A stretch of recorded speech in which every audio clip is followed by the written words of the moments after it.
అందరికీ నమస్కారం. ఎల్లరికీ వణక్కం.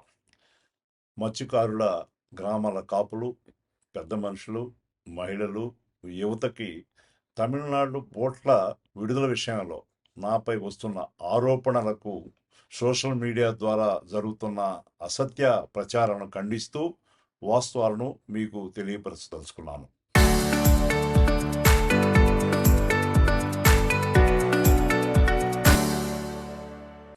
గత 8 మాసాలుగా తమిళనాడు బోట్ల విషయంలో తమిళనాడు బోట్ల ఓనర్లకు మన మత్స్యకార గ్రామాలకు జరుగుతున్న వివాదంలో నేను ఏ అధికారితో కానీ మత్స్యకార గ్రామాల పెద్దలతో కానీ ఇంతవరకు మాట్లాడటం జరగలేదు.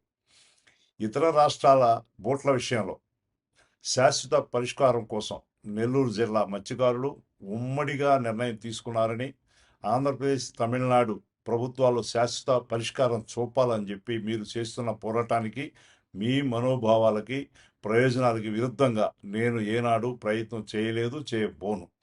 ఈ వ్యవహారంపై విచారణ జరిపి నిజాలు వాస్తవాలు వెలుగులోకి తీసుకురావాలని గౌరవ ముఖ్యమంత్రి వర్యులు శ్రీ నారా చంద్రబాబు నాయుడు గారిని కూడా కోరడం జరిగింది.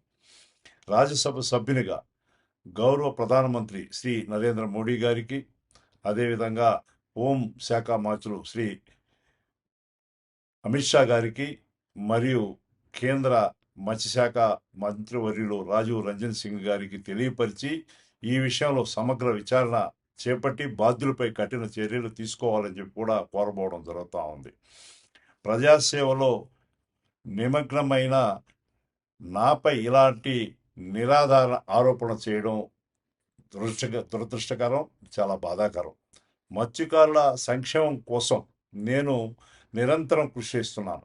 మన జిల్లాలో చేపట్టిన అనేక అభివృద్ధి మరియు మత్స్యకార సంక్షేమ కార్యక్రమాల కోసంగా మత్స్యకారులకు చేస్తున్న సేవ మీ అందరికీ తెలిసిందే.